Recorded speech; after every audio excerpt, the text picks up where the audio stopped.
नमस्ते। पाकिस्तान में वही हुआ जिसकी सभी को उम्मीद थी। इस्लामाबाद में 21 घंटे चली अमेरिका ईरान वार्ता बिना किसी समझौते के खत्म हो गई। नाराज अमेरिका ने स्टेट ऑफ होर्मुज में नेवल ब्लॉकेड करने की बात कर दी। साथ ही अमेरिका ने यह भी साफ कर दिया कि ईरान को टोल देकर स्टेट ऑफ होर्मुज से गुजरने वाले जहाज अब उसके निशाने पर होंगे। यानी स्टेट ऑफ होर्मुज पर अब एक तरफ कुएं तो दूसरी तरफ खाई वाली स्थिति होगी। तेल और गैस से लदे जहाज जो रोज हजारों किलोमीटर का सफर तय कर सुरक्षित मंजिल तक पहुंचते थे, अब डर और अनिश्चितता के साए में खड़े हैं। एक तरफ अमेरिकी ताकत का सख्त संदेश, दूसरी तरफ ईरान की चेतावनी, बीच में फंसी पूरी दुनिया की ऊर्जा सप्लाई। यह सिर्फ एक क्षेत्रीय तनाव नहीं है, बल्कि ऐसा दबाव है जो सीधे आम आदमी के चूल्हे तक असर डाल सकता है। और सबसे बड़ी बात, यह संकट अचानक नहीं आया, बल्कि धीरे धीरे बनता हुआ अब विस्फोटक मोड़ पर पहुंच चुका है। मजे की बात यही है कि इसमें जाहिलों की ही सबसे ज्यादा कुटाई होगी। अमेरिका ने स्टेट ऑफ होर्मुज पर नेवल ब्लॉकेड की बात कहकर साफ संकेत दे दिया है कि अब वह सिर्फ बातचीत तक सीमित नहीं रहेगा। इसके जवाब में ईरान भी पीछे हटने को तैयार नहीं दिख रहा। इसका मतलब साफ है, जो जहाज ईरान को टोल देंगे वे अमेरिका के निशाने पर होंगे, और जो अमेरिका के रास्ते जाएंगे उन्हें ईरान रोक सकता है। यानी समुद्र के बीचों बीच एक ऐसा जाल बिछ चुका है जिसमें हर गुजरने वाला जहाज फंस सकता है। अब जरा इस रास्ते की अहमियत समझिए। दुनिया का करीब 20% कच्चा तेल इसी स्टेट ऑफ होर्मुज से गुजरता है। हर दिन लगभग 17 से 20 मिलियन बैरल तेल इस रास्ते से निकलता है। इसके अलावा भारी मात्रा में एलपीजी और एलएनजी भी इसी मार्ग से दुनिया के अलग अलग देशों तक पहुंचती है। यानी अगर इस रास्ते पर हल्की सी भी रुकावट आती है तो उसका असर पूरी दुनिया के ऊर्जा बाजार पर तुरंत दिखता है। और अभी जो स्थिति बन रही है वह हल्की रुकावट नहीं, बल्कि पूरी सप्लाई चेन को हिला देने वाली है।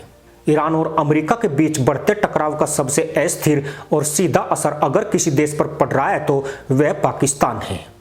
पहले से आर्थिक संकट, कमजोर विदेशी मुद्रा भंडार और ऊर्जा निर्भरता से जूझ रहा मदरसा मुल्क अब एक ऐसे संकट के सामने खड़ा है जिसने उसकी हालत और ज्यादा खराब कर दी है। खासकर तब जब ईरान ने स्टेट ऑफ होर्मुज से पाकिस्तान के 2 खाली जहाजों को वापस कर दिया है। यह सिर्फ एक छोटी घटना नहीं, बल्कि एक बड़ा संकेत है कि समुद्री रास्तों पर अब भरोसा खत्म हो रहा है। सबसे पहले ऊर्जा संकट को समझिए। पाकिस्तान अपनी जरूरत का लगभग 70 से 75% तेल और गैस आयात करता है। इसमें से बड़ा हिस्सा खाड़ी देशों से आता है और वही स्टेट ऑफ होर्मुज से होकर गुजरता है। अगर ईरान जहाजों को रोकना या वापस भेजना शुरू कर देता है तो इसका मतलब है कि सप्लाई चेन पहले ही टूटने लगी है। भले ही जहाज खाली थे, लेकिन यह एक टेस्ट सिग्नल है कि आगे भरे हुए टैंकर भी इसी तरह रोके जा सकते हैं। इससे पाकिस्तान की रिफाइनरियों और पावर सेक्टर पर सीधा असर पड़ेगा। दूसरा बड़ा झटका है आर्थिक। पाकिस्तान के पास फिलहाल करीब 16 अरब डॉलर का एक विदेशी मुद्रा भंडार बचा है, जो मुश्किल से 2 से ढाई महीने के आयात के लिए काफी है। अगर तेल की कीमतें अंतरराष्ट्रीय बाजार में 10 से 20% भी बढ़ती है तो पाकिस्तान का आयात बिल तेजी से बढ़ जाएगा। पहले ही महंगाई 20 से 25% के आसपास चल रही है। ऐसे में पेट्रोल, डीजल और गैस की कीमतों में उछाल आम जनता पर सीधा हमला होगा। तीसरा असर रणनीतिक है।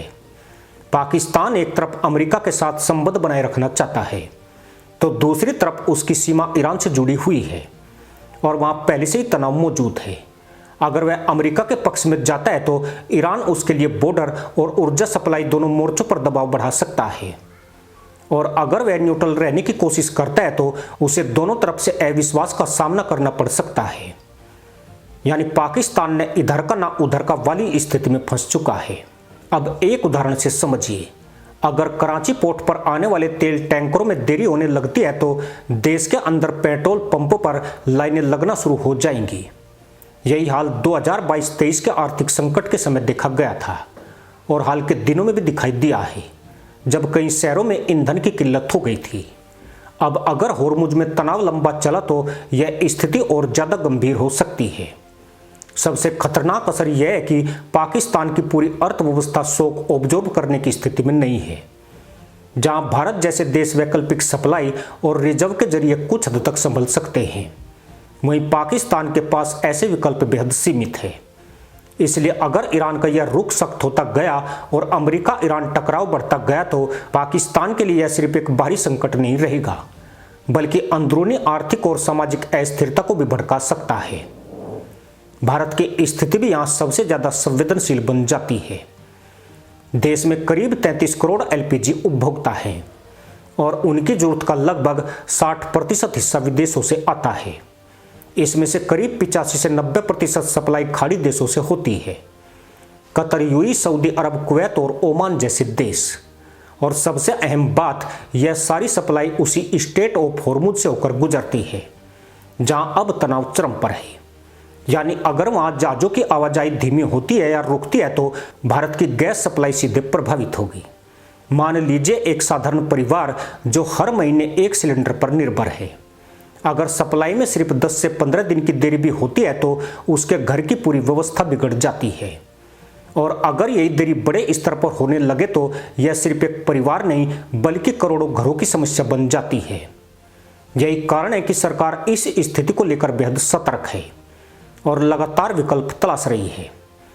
भारत अपनी कुल एलपीजी जरूरत का लगभग 40% घरेलू उत्पादन से पूरा करता है, लेकिन बाकी 60% आयात करना ही पड़ता है। हाल के महीनों में रिफाइनरियों ने उत्पादन बढ़ाकर 25 से 30% तक सुधार किया है, लेकिन यह अभी भी पूरी मांग को पूरा करने के लिए पर्याप्त नहीं है। यही वजह है कि सरकार एक साथ कई मोर्चों पर काम कर रही है। एक तरफ आयात के नए स्रोत तलाशे जा रहे हैं, दूसरी तरफ घरेलू उत्पादन बढ़ाने की कोशिश जारी है। अमेरिका, रूस, ऑस्ट्रेलिया और अल्जीरिया जैसे देशों से एलपीजी आयात बढ़ाने के लिए नए समझौते किए जा रहे हैं, लेकिन यहां भी एक बड़ी चुनौती है, लॉजिस्टिक्स और लागत। खाड़ी देशों से आने वाली गैस शिपमेंट अपेक्षाकृत सस्ता और तेज होता है, जबकि दूर के देशों से आयात करने में ज्यादा समय और पैसा लगता है। यानी विकल्प मौजूद है, लेकिन वे तुरंत और पूरी तरह से खाड़ी देशों की जगह नहीं ले सकते। इसी बीच सरकार ने पीएनजी यानी पाइप्ड नेचुरल गैस पर भी फोकस बढ़ा दिया है। यह गैस घरेलू स्रोतों से आती है और आयात पर निर्भर नहीं होती। जिन उपभोक्ताओं के पास एलपीजी और पीएनजी दोनों कनेक्शन है, उनसे एलपीजी कनेक्शन छोड़ने की अपील की जा रही है ताकि जरूरतमंद लोगों तक गैस पहुंचाई जा सके। यह एक रणनीतिक कदम है जिससे सीमित संसाधनों का बेहतर उपयोग किया जा सके, लेकिन असली चुनौती सिर्फ सप्लाई की नहीं है बल्कि कीमतों की भी है। अंतर्राष्ट्रीय बाजार में तेल और गैस की कीमतें पहले ही दबाव में हैं और इस तरह के तनाव से इनमें तेजी आ सकती है। अगर कच्चे तेल की कीमत 10 से $15 प्रति बैरल भी बढ़ती है तो उसका असर सीधे एलपीजी की कीमत पर पड़ता है। फिलहाल सरकार सब्सिडी और टैक्स कटौती के जरिए कीमतों को नियंत्रित रखने की कोशिश कर रही है, लेकिन अगर संकट लंबा चला तो कीमतों में बढ़ोतरी लगभग तय मानी जा रही है। कुछ शहरों में पहले से डिलीवरी में देरी और बुकिंग गैप बढ़ने की शिकायतें सामने आने लगी है। इसका एक बड़ा कारण सप्लाई चेन पर दबाव है, लेकिन उतना ही बड़ा कारण लोगों का घबराकर ज्यादा सिलेंडर बुक करना भी है। जब मांग अचानक बढ़ती है और सप्लाई सीमित होती है तो सिस्टम पर दबाव और बढ़ जाता है। इसलिए सरकार लगातार अपील कर रही है कि लोग जरूरत के अनुसार ही बुकिंग करें और अनावश्यक स्टॉक न करें। अब पूरी स्थिति का सबसे अहम पहलू यह है कि यह संकट कितने समय तक चलेगा। अगर अमेरिका और ईरान के बीच तनाव जल्दी कम होता है तो सप्लाई सामान्य होने में ज्यादा समय नहीं लगेगा, लेकिन अगर यह टकराव लंबा खिंचता है तो दुनिया को एक बड़े ऊर्जा संकट का सामना करना पड़ सकता है। और भारत जैसे देश जो आयात पर ज्यादा निर्भर हैं, उनके लिए यह चुनौती और भी बड़ी होगी। फिलहाल सरकार का दावा है कि हालात नियंत्रण में है और घरेलू उपभोक्ताओं को प्राथमिकता दी जाएगी, लेकिन जिस तरह से वैश्विक परिस्थितियां तेजी से बदल रही है उसमें हर दिन नई चुनौती सामने आ सकती है। यही वजह है कि भारत अब लंबे समय के लिए अपनी ऊर्जा रणनीति को बदलने की दिशा में भी काम कर रहा है।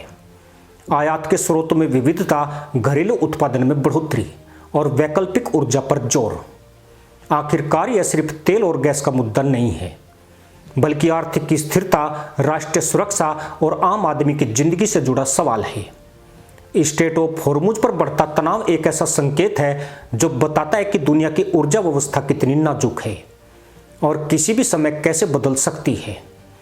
आने वाले दिनों में यह देखना बेहद अहम होगा कि यह संकट किस दिशा में जाता है, क्योंकि इसका असर सिर्फ समुद्र में चलने वाले जहाजों तक सीमित नहीं रहेगा, बल्कि हर उस घर तक पहुंचेगा जहां रोज चूल्हा जलता है। इसी के साथ अनुमति दोस्तों, जय हिंद, वंदे मातरम।